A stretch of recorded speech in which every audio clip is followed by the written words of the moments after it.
He was a self-made tech millionaire living at the top of the world in a glittering New York City penthouse. She was his adoring pregnant wife, the one he promised to cherish forever.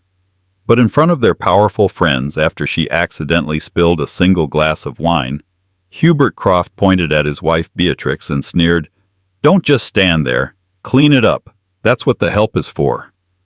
He thought he held all the power, that his word was law. What he didn't know was that the deed to his entire world, that billion-dollar skyscraper, his home, his kingdom, was already in her name. This isn't a story about revenge. It's about reclamation.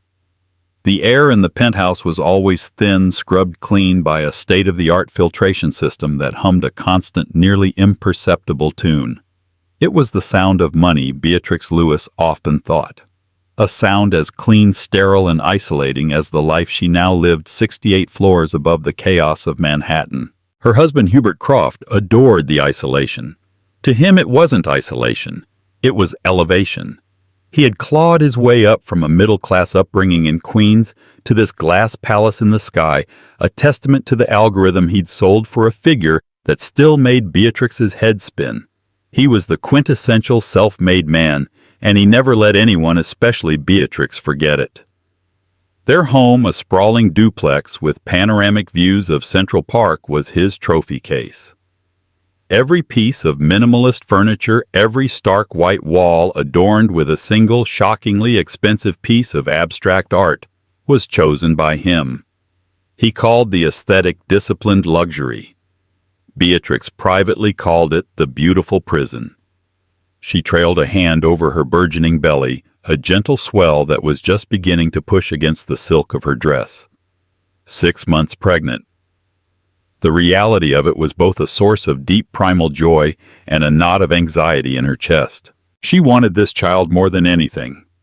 But she was terrified of raising them in this environment where love felt conditional and warmth was an inefficient use of energy. Hubert had been ecstatic about the pregnancy, but in a way that felt proprietary. A Croft heir, he'd declared, as if he'd just engineered a successful product launch. He'll have the best of everything. The best schools, the best connections. He'll be even more successful than me. He never asked what she wanted for their child, only what he would provide.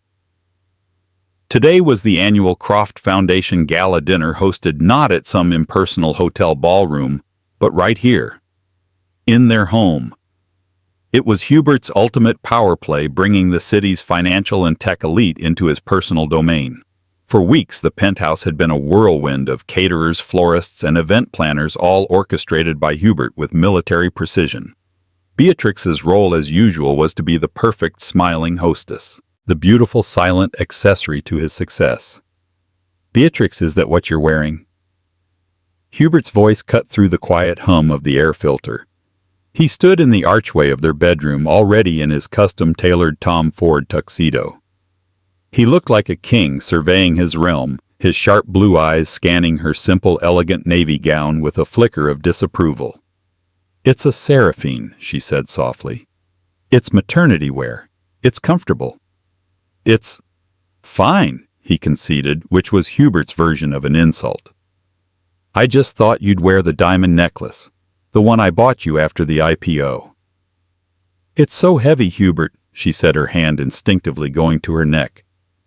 "And with the baby, I want to be comfortable tonight." He sighed, a gust of impatient air. "The point isn't comfort, Beatrix. The point is presence. The Vanderbilts are coming.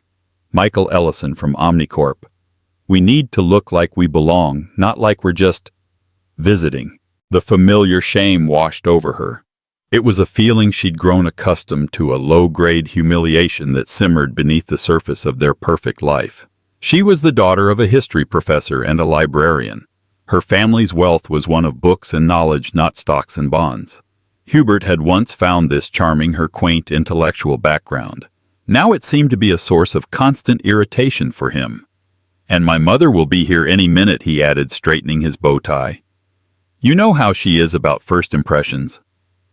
Beatrix braced herself. Beatrix Croft was a woman carved from ice with a tongue sharp enough to cut diamonds. She had never approved of Beatrix, seeing her as a pretty but fundamentally unserious woman who hadn't earned her place at Hubert's side. Beatrix believed power was something you seized and displayed, and she saw none of that fire in her daughter-in-law. As if on cue, the private elevator chimed and Beatrix swept in, draped in mink and dripping with old money jewels that clashed with the penthouse's modern austerity. "Hubert, darling," she air-kissed him, her eyes immediately finding Beatrix. "Beatrix, you look rested." In Beatrix's vocabulary, it was a synonym for plain. "It's lovely to see you too," Beatrix said, forcing a smile. Beatrix's gaze dropped to Beatrix's baby bump. "You're getting quite large. Are you sure it's just one in there? In our family, we tend to have strong singular heirs." The barb landed precise and cruel. Beatrix felt a flush of anger, but she bit her tongue. For the baby. For a peaceful night. She would endure. She retreated to the kitchen to check on the catering staff needing a moment of normalcy. The head chef, a bustling man named Antoine, gave her a sympathetic smile. He'd worked these parties before. He knew the dynamics. "Everything is perfect, Mrs. Croft," he assured her, just as Mr. Croft specified. Beatrix looked around the gleaming industrial-grade kitchen. It was more of a laboratory than a place for cooking family meals. She had never once made a meal in it. Hubert preferred to have everything catered or to eat at the latest Michelin-starred restaurant. The one time she'd tried to bake her grandmother's apple cake, the smell of cinnamon and baked apples had seemed to offend the very walls. Hubert had come in, sniffed the air, and said, "Let's not make the place smell like a farmhouse, shall we?" He'd opened all the windows, and the scent, along with a small piece of her spirit, had vanished into the cold city air. Her grandmother, Eleanor Lewis. Thinking of her was like a balm on a raw wound. Eleanor had been the opposite of everything the Crofts stood for. She was quiet, unassuming, and fiercely independent. A woman who wore practical shoes and read dusty books, but who had a mind as sharp as any CEO. She had passed away 3 years ago, leaving Beatrix a legacy that was far more than just memories. A legacy Hubert knew nothing about. Everything is a secret until you need it. Not to be.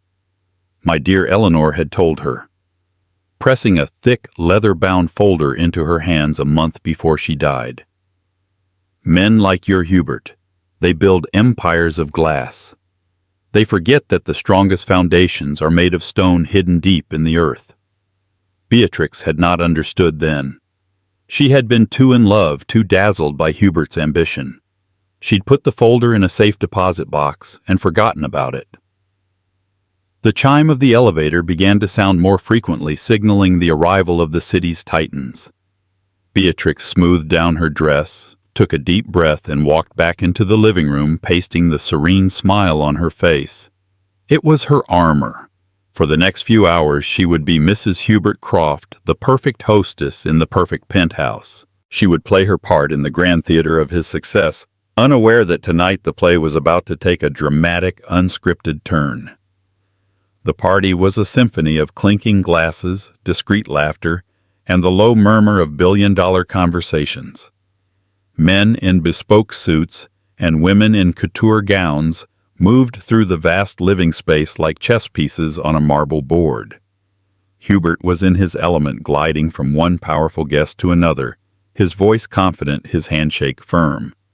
Beatrix was his shadow, a graceful echo, always a step behind. She exchanged pleasantries with a tech billionaire who seemed to look through her, his eyes already scanning the room for his next more important conversation. She discussed nursery colors with the wife of a hedge fund manager, a woman so Botoxed her expression of interest looked identical to one of boredom. It was all a performance, a delicate dance of social nuances where she felt she was constantly on the verge of a misstep. Her back ached, and a dull pain throbbed in her temples. The baby was restless, kicking and turning, as if sensing her discomfort. All she wanted was to curl up in a quiet room with a book away from the glittering sharks and their predatory smiles. Beatrix Croft cornered her near the floor-to-ceiling windows that overlooked the sparkling city. You're looking pale, Beatrix. She observed her tone less concerned and more accusatory. You must understand the importance of stamina. When Hubert runs for public office one day, you can't just fade into the wallpaper. I'm just a little tired, Beatrice. Beatrix replied, her voice barely a whisper. Nonsense. Beatrice scoffed. Pregnancy is a condition, not an illness. I hosted a fundraiser for the governor 2 weeks before Hubert was born. One must have fortitude. Before Beatrix could respond, Hubert appeared, a proprietary arm sliding around her waist. He was speaking with Michael Ellison, the CEO of Omnicorp, a formidable man with a reputation for corporate ruthlessness. Ellison was the big fish Hubert wanted to land for a new venture. Beatrix, my lovely wife, Hubert said, his smile a little too bright. Michael was just admiring the view. It's quite a place you have here, Croft, Ellison said, his gravelly voice holding a note of genuine admiration. The top of the world. We like it, Hubert said casually, as if owning such a property was a simple matter of preference. He squeezed Beatrix's waist. And I have my beautiful wife to thank for making it a home. The lie was so bald-faced, so utterly disconnected from their reality, that a bitter laugh almost escaped Beatrix's lips. She had as much influence on the decor and atmosphere of this penthouse as the cleaning crew, perhaps less. As the conversation flowed around her, Beatrix felt a wave of dizziness. The room was too warm, the mingled scents of expensive perfume and catered food cloying. She needed a glass of water. Excusing herself with a polite smile, she navigated her way towards the bar area. A server was pouring champagne, his hands moving with practiced ease. Next to the champagne flutes stood carafes of ice water and a bottle of deep red wine. A 1982 Chateau Margaux, one of Hubert's prized possessions, opened specially for Ellison. Her hands were trembling slightly as she reached for the water. And then it happened. In a clumsy, horrifying moment of lost coordination, her elbow knocked against the bottle of Margaux. It tipped, not falling completely, but sending a tidal wave of crimson splashing across the pristine white marble floor and, to her utter horror, onto the immaculate cream trousers of Michael Ellison himself. The conversations in the immediate vicinity screeched to a halt. A collective gasp seemed to suck the air from the room. Ellison looked down at the dark red stain blooming on his leg with an expression of pure disbelief. Time seemed to slow down. Beatrix's heart hammered against her ribs. "Oh my goodness," she stammered, grabbing a napkin. "Mr. Ellison, I am so sorry. I don't know what happened." Hubert's face, which had been beaming with bonhomie moments before, transformed into a mask of cold fury. The public nature of the blunder in front of the one man he needed to impress was an unforgivable sin. He strode over his movements, clipped and angry. He didn't look at Beatrix. He looked at the stain, then at Ellison, his face a rictus of strained apology. "Michael, my sincerest apologies. How clumsy." He then turned his gaze on Beatrix. The smile was gone. His blue eyes were chips of ice. In a low, seething voice meant only for those in their immediate circle to hear, but loud enough to carry in the sudden silence, he said the words that would shatter her world. "Don't just stand there gawking!" He hissed, his lip curling in contempt. He gestured dismissively at the mess on the floor. "Clean it up. That's what the help is for." The word struck her with the force of a physical blow. The help. He hadn't just insulted her. He had stripped her of her identity, her role as his wife, the mother of his child, and reduced her to a servant in front of their entire social circle. The carefully constructed facade of their marriage crumbled into dust, revealing the ugly, rotten core beneath.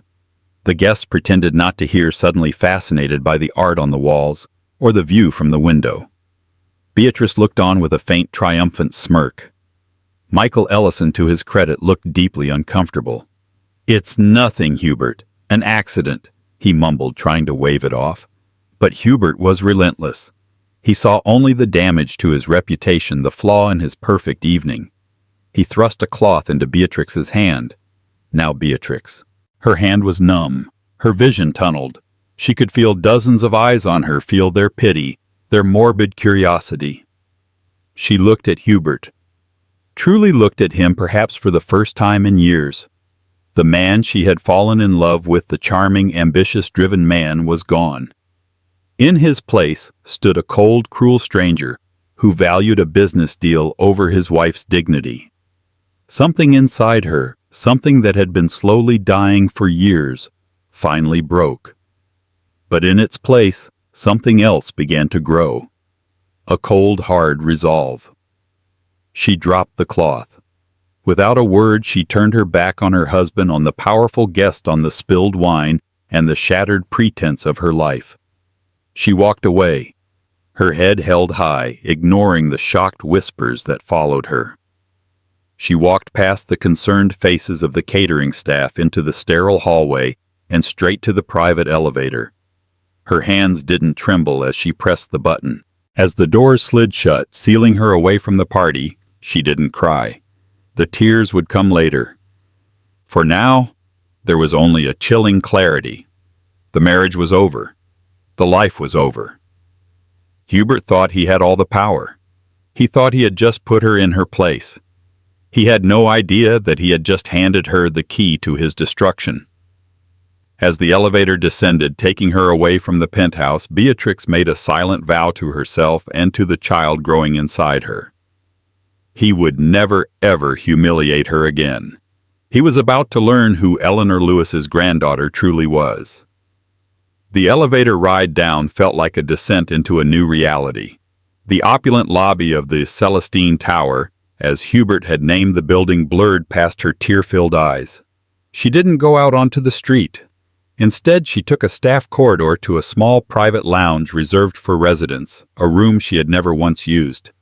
It was empty, a sterile space of beige couches and corporate art. It was here in this anonymous room that she finally allowed herself to break. The sobs were violent, body-racking spasms of pain, humiliation, and a rage so profound it scared her. The help. The two words echoed in her mind, a venomous refrain. It wasn't just the insult. It was the truth behind it. For years she had been serving his needs, his ambitions, his ego. She had curated her own personality to fit his lifestyle, silencing her own desires until she could barely remember what they were. The pregnancy was supposed to be theirs, a shared joy, but even that he had co-opted as another marker of his success, another part of the Croft brand. Her hand went to her belly, a protective, fierce gesture. This was not about her anymore. It was about the child who deserved to be born into a world of love and respect, not into a gilded cage ruled by a tyrant. After the storm of tears subsided, a steely calm settled over her. The hurt was still there, a raw, gaping wound, but it was now overlaid with an unshakable resolve. She pulled out her phone, her fingers moving with a purpose she hadn't felt in years. She scrolled past Hubert's name, past Beatrice's past, all the fair-weather friends in her contacts list. Her thumb stopped on a name she hadn't called in over a year, David Chen. David was a partner at the law firm that had managed her grandmother's estate. He was a kind, meticulous man in his late 60s with a gentle demeanor that belied a razor-sharp legal mind. He had been Eleanor Lewis's trusted friend and confidant for decades. She dialed the number, praying he would pick up at this late hour. Beatrix. His voice was warm, laced with surprise. "Is everything all right?" "No, David," she said, her voice hoarse but steady. "Nothing is all right. But I'm going to make it right. I need your help. I need to know about the folder." There was a pause on the other end of the line. "The folder," David said, his voice now tinged with understanding. "Eleanor always said you'd call when the time was right. I'll meet you at the office. Give me an hour." An hour later, Beatrix sat in the quiet, wood-paneled office of Chen Choi and Associates. The scent of old paper and leather was a comforting antidote to the sterile air of her penthouse. David slid a heavy leather-bound folder across the polished mahogany desk. It was the one her grandmother had given her. "Eleanor was one of the shrewdest people I have ever known." David began, his fingers steepled. "She didn't trust the stock market. She called it rich man's poker. She trusted land, tangible assets, things you can stand on." He opened the folder. Inside were dozens of meticulously organized documents, deeds and corporation papers, trust agreements. For 50 years, your grandmother quietly acquired property. Small apartment buildings in Brooklyn, storefronts in Queens, a few brownstones in the West Village. She bought them when they were cheap, held onto them, and never sold. She funneled the rental income into a series of holding companies and trusts, all designed to be invisible. Beatrix stared at the papers, her mind struggling to grasp the scale of it. She knew her grandmother was comfortable, but this was something else entirely. This was an empire built in secret, brick by brick. Her masterpiece, David said, tapping a specific document, was a shell corporation she set up 30 years ago, a little entity called EV Holdings. EV for Eleanor Lewis. He then pulled out another file, this one much newer. A few years ago, a hotshot developer flush with cash from a tech IPO bought up a parcel of land in Midtown. He had a vision for the tallest, most luxurious residential skyscraper in the city. He paid top dollar for most of the lots, but one small crucial piece of land, an old tenement building, was owned by a stubborn little holding company that refused to sell. They drove a hard bargain. A dawning, electrifying realization began to flicker in Beatrix's mind. They didn't sell, David continued with a small smile. Instead, they negotiated a different kind of deal, a minority ownership stake in the entire development project, a silent partnership. That developer was your husband, Hubert Croft. He slid the final piece of paper in front of her. It was a partnership agreement between Croft Developments, Inc. and EV Holdings. Beatrix's breath hitched. EV Holdings. My grandmother. Eleanor was a brilliant negotiator, David said. She secured a 20% stake in the entire building, the commercial space, the residential units, everything. When Hubert incorporated the building, he created a new parent company to own it. It's called Celestine Tower, LLC.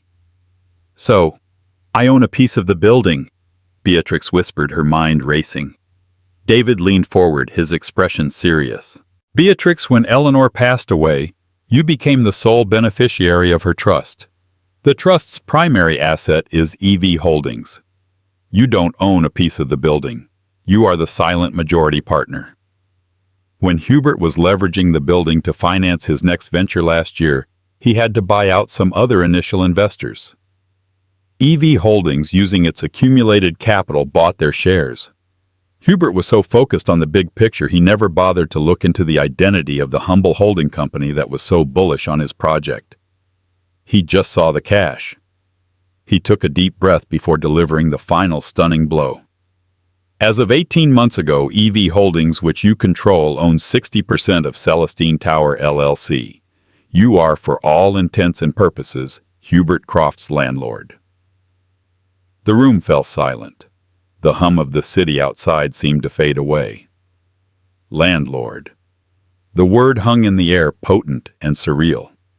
He had called her the help in a building she owned. He postured and preened in a penthouse that was legally more hers than his. The sheer staggering irony of it was almost too much to comprehend. The foundation of his glass empire wasn't just built on her grandmother's land. It was owned by her. A slow smile spread across Beatrix's face. It wasn't a smile of joy or amusement. It was a smile of pure, unadulterated power, the power her grandmother had so wisely hidden away for her. David, she said, her voice clear and cold as a winter morning, I want to dissolve the marriage, and I want to evict my tenant. David Chen returned her smile. I thought you might say that. Let's get to work. The plan was simple, brutal, and elegant.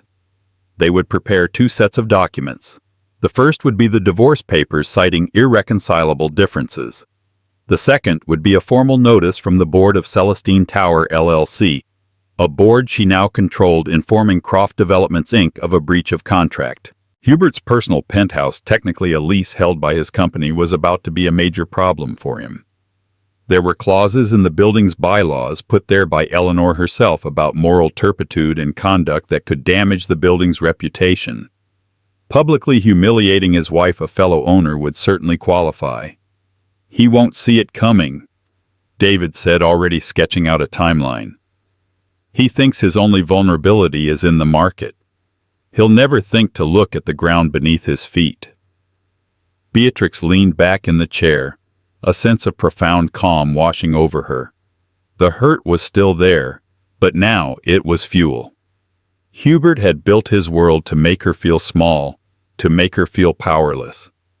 He was about to discover how very wrong he was. The help was about to become the owner. The game had changed, and she was ready to make her move. The next 48 hours were a master class in quiet efficiency. While Hubert was likely doing damage control with Michael Ellison, sending expensive apology gifts and blaming the incident on Beatrix's hormonal state, Beatrix was dismantling their life together with surgical precision. She did not return to the penthouse. The thought of sleeping in that bed, of walking through those cold white rooms, was unbearable.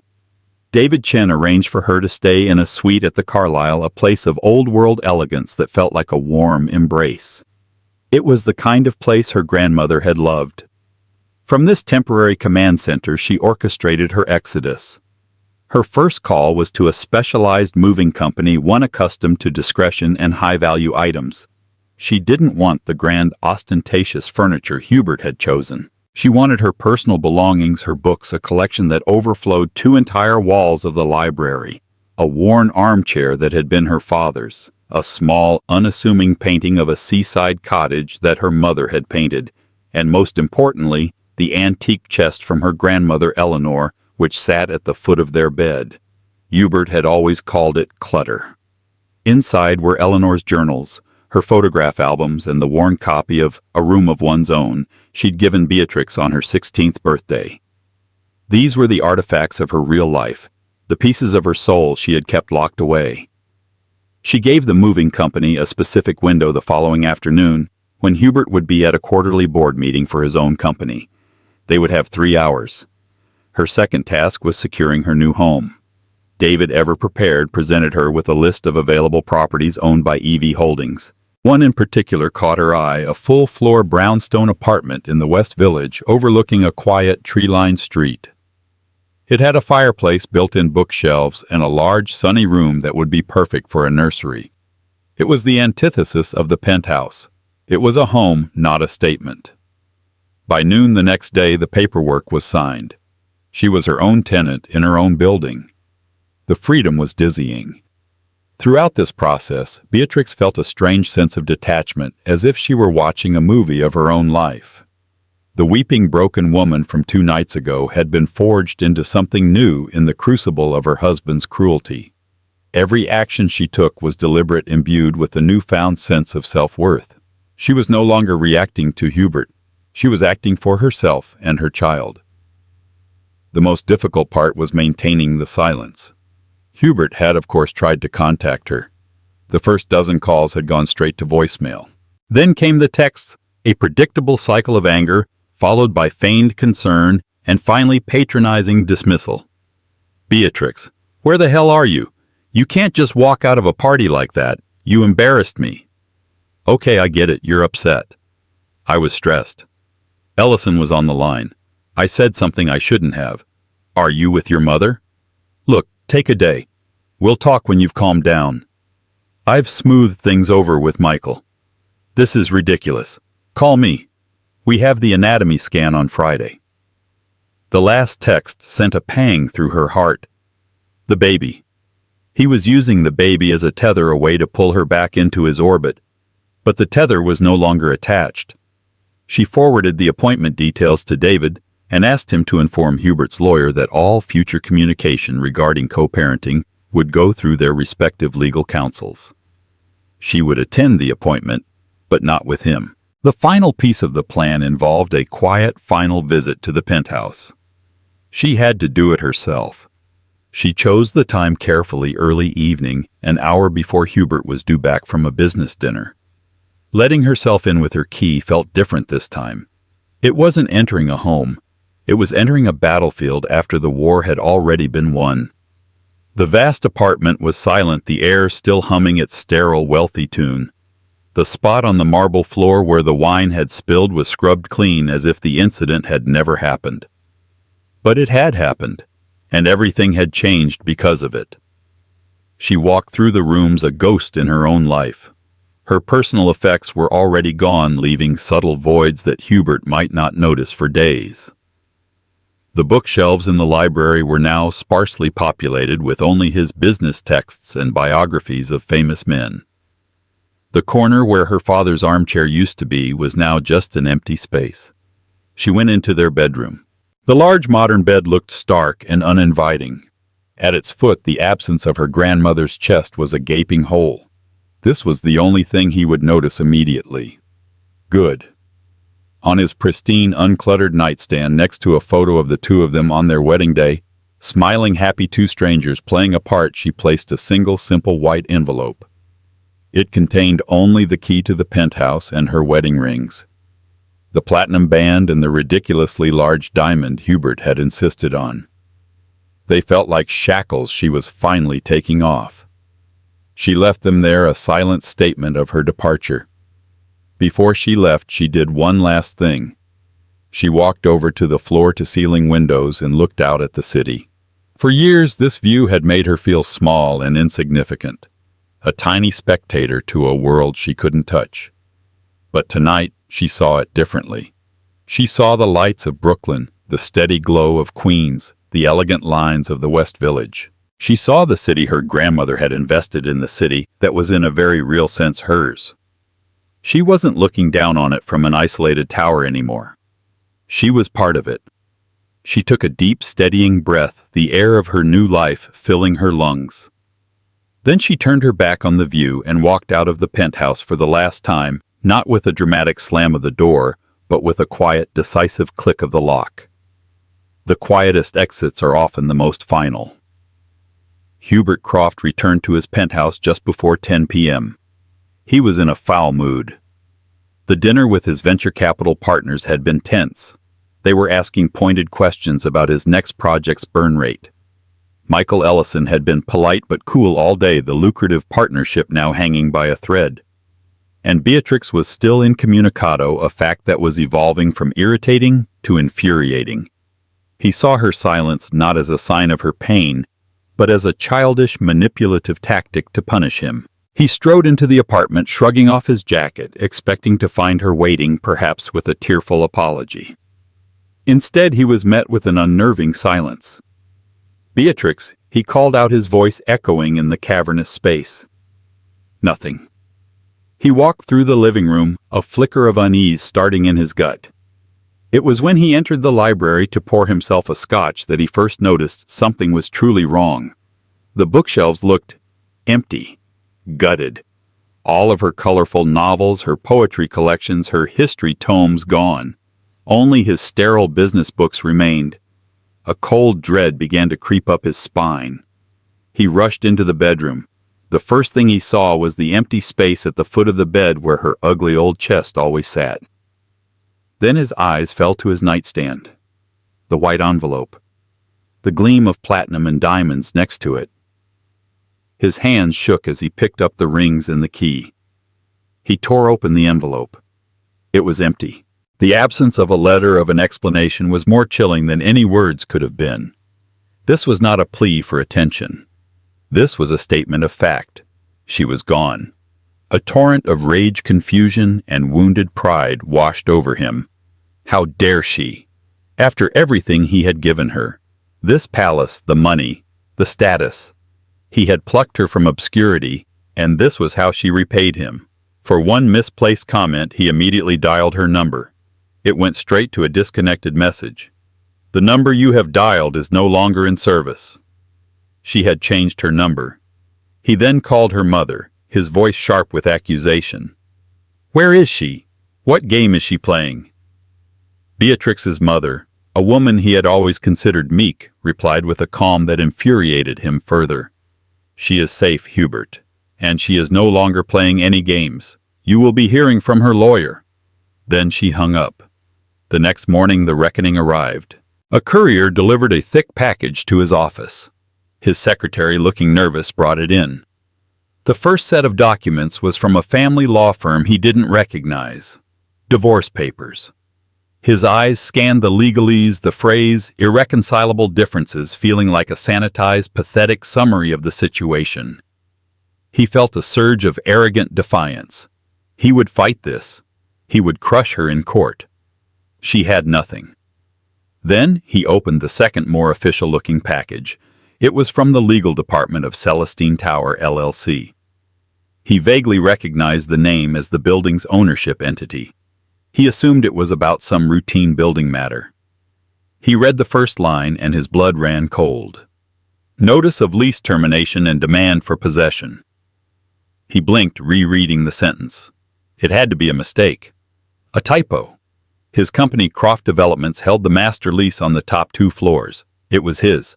The notice went on to detail a serious breach of the building's proprietary lease agreement. It cited Clause 14B, which pertained to conduct by a resident that is deemed injurious to the reputation of the building or its residents. It then described in stark, emotionless detail the events of the gala dinner, the public and willful humiliation of a fellow resident and building stakeholder. Stakeholder. What the hell did that mean? Beatrix wasn't a stakeholder. She was his wife.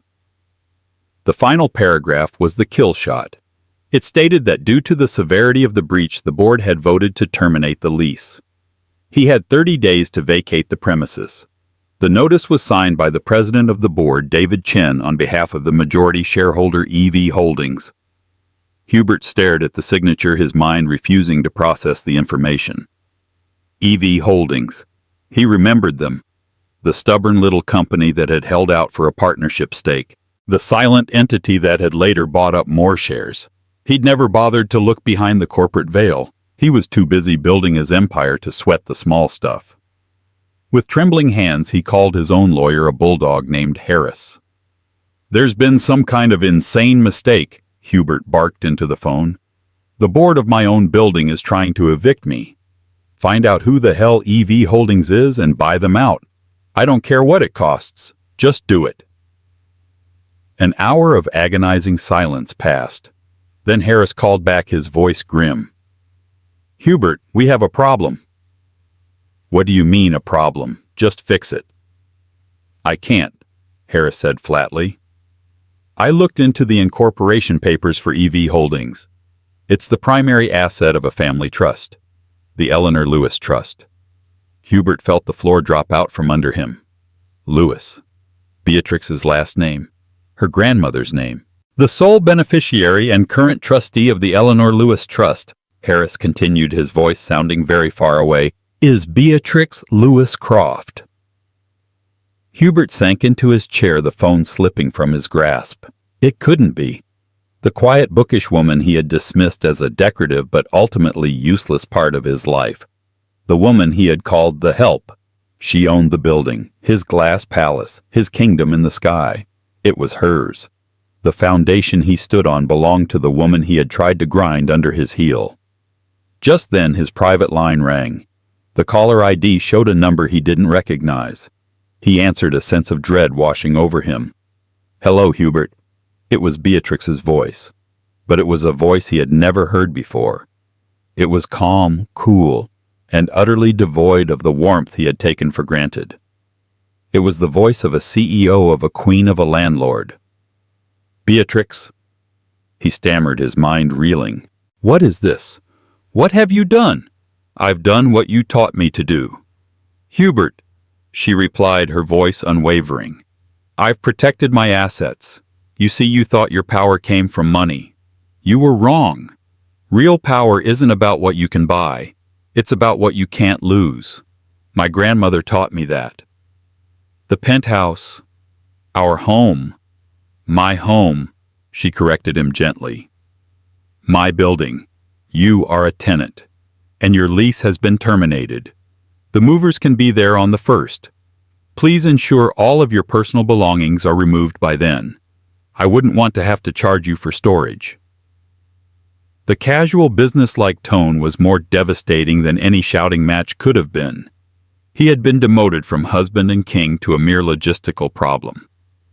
"Beatrix, please," he begged, the desperation raw in his voice. "The baby. Our family. You will have generous visitation rights, Hubert, provided you adhere to the court's parenting plan. But our family ended the moment you decided I was the help. You just didn't realize it." There was a pause. "Goodbye, Hubert. I'll have my lawyer send over the forwarding address for your mail." The line went dead. Hubert Croft sat in his multi-million-dollar office surrounded by the trappings of his success, and for the first time in his adult life he felt utterly, crushingly powerless. He had built an empire of glass just as Eleanor Lewis had predicted, and the woman he had scorned had just thrown the stone that shattered it all. The shockwave from Hubert Croft's spectacular implosion radiated outward from Manhattan's elite core, traveling at the speed of gossip. It wasn't a quiet crumbling, it was a detonation. The story was simply too perfect, a modern-day fable of hubris served cold. Business journals that had once lauded his genius now published thinly veiled analyses of his aggressive leadership style and brittle corporate culture. Columnists wrote smirking pieces about the dangers of underestimating the silent partners in life and business. Hubert's days became a frantic exercise in damage control. He was a man trying to patch 1,000 leaks in a sinking ship with his bare hands. His first call was to Michael Ellison, an attempt at a breezy man-to-man chat. Ellison's assistant informed him that Mr. Ellison was in meetings for the foreseeable future. The message was clear. The door was closed. His venture capital partners, who had once jostled for a seat at his table, now summoned him to their sterile boardrooms. They spoke to him with a new chilling formality, using terms like fiduciary responsibility and brand risk. They weren't his partners anymore. They were his overseers. His power, which had always seemed like an intrinsic part of him, was revealed to be nothing more than a temporary loan from the Bank of Public Perception, and his account was now overdrawn. The eviction notice gave him 30 days, a month-long public flogging. The move itself was the final humiliation. He stood by the service elevator as a budget-moving crew, their T-shirts stained with sweat, carelessly wheeled out his possessions. A Roche-Beaubois sofa, which had once been the centerpiece of his power, was shrink-wrapped and looked like a cheap imitation of itself. He watched as a mover carelessly scraped the leg of his obsidian desk against the doorframe, and he didn't even have the energy to protest. This was his life now, a series of scuffs and scrapes. His new residence was a soulless apartment in a new, characterless glass tower downtown. It was expensive, luxurious by any normal measure, but it was a profound downgrade. The air didn't hum with silent, filtered wealth. It hissed with the sounds of the neighbors through the walls. His view, once an imperial panorama of Central Park, was now a direct, claustrophobic look into a law firm's office across the street. He could see paralegals working late under fluorescent lights, and their mundane reality felt like a personal mockery of his fallen majesty. He was no longer above the city. He was just another person trapped within its grid, looking at other trapped people. While Hubert's world shrank, Beatrix's expanded. Her first morning in the West Village brownstone was a revelation. She woke not to the hum of a machine, but to the gentle sound of a sanitation truck down the street and the chirping of sparrows. Sunlight, thick and golden, streamed through the large bay window, illuminating dust motes dancing in the air, a sign of life, not imperfection. The silence here was different, too. It was a peaceful, warm silence, pregnant with possibility, not the cold, sterile void of the penthouse. Unpacking her books was like reacquainting herself with old friends. As she filled the built-in shelves, she felt as though she were reassembling the fragmented pieces of her own identity. Here was the worn volume of poetry she'd loved in college. Here the dense historical biography she'd always meant to finish. They were a testament to a mind and a spirit that had been forced into dormancy. She didn't retreat from the world. She stepped into it with purpose. David Chen connected her with a small, shrewd team of asset managers who had discreetly handled her grandmother's portfolio for years. At first, she mostly listened, absorbing the complex language of deeds, trusts, and revenue streams. Soon she began to ask questions, sharp, insightful questions that showed she had inherited more than just Eleanor Lewis's property. She had her mind. She pored over ledgers and site plans, finding a deep, satisfying pleasure in understanding the tangible empire her grandmother had built brick by brick, a legacy of stone and foresight. 3 months after her exodus on a crisp autumn morning, Beatrix went into labor. Her mother was with her, a quiet, reassuring presence holding her hand, a stark contrast to the performative drama Beatrix Croft would have brought. In the quiet, private hospital room, Beatrix felt a profound sense of calm. She was not a wife giving an heir. She was a woman bringing her daughter into the world. After 8 hours of labor, she held her child. A perfect, healthy baby girl with a full head of dark hair and eyes that seemed to hold a deep old wisdom. She named her Eleanor. Hubert arrived 2 hours later.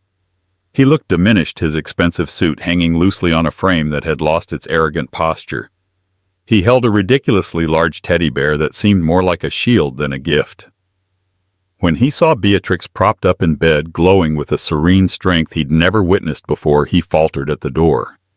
She was complete, a self-contained universe of mother and child, and he was utterly foreign to it. He approached hesitantly. "Beatrix," he began, his voice raspy. He trailed off, the apology dying on his lips. What could he say? Sorry for not realizing the woman I systematically belittled was secretly my financial superior. Sorry for being a terrible human being. His gaze fell upon the tiny sleeping baby in the bassinet. He stepped closer, peering down at his daughter. "She's beautiful, Beatrix," he whispered, a genuine note of awe in his voice. "She looks like you."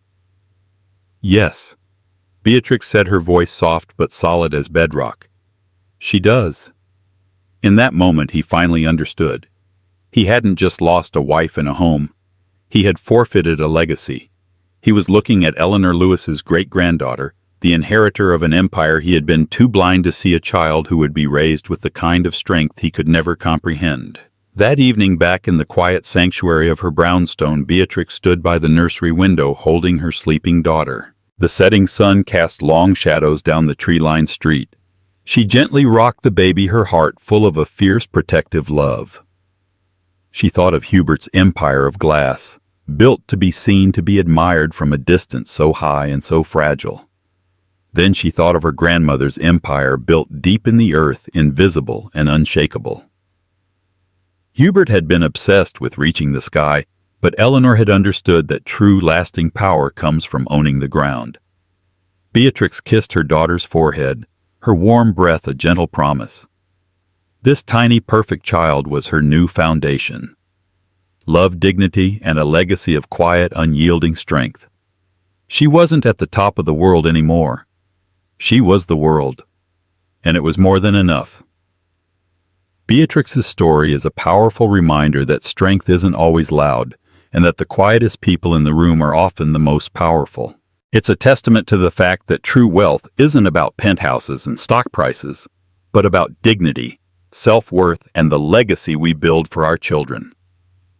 Hubert Croft learned the hard way that when you disrespect the person holding up your world, the entire structure can come crashing down. Have you ever felt underestimated or had your kindness mistaken for weakness?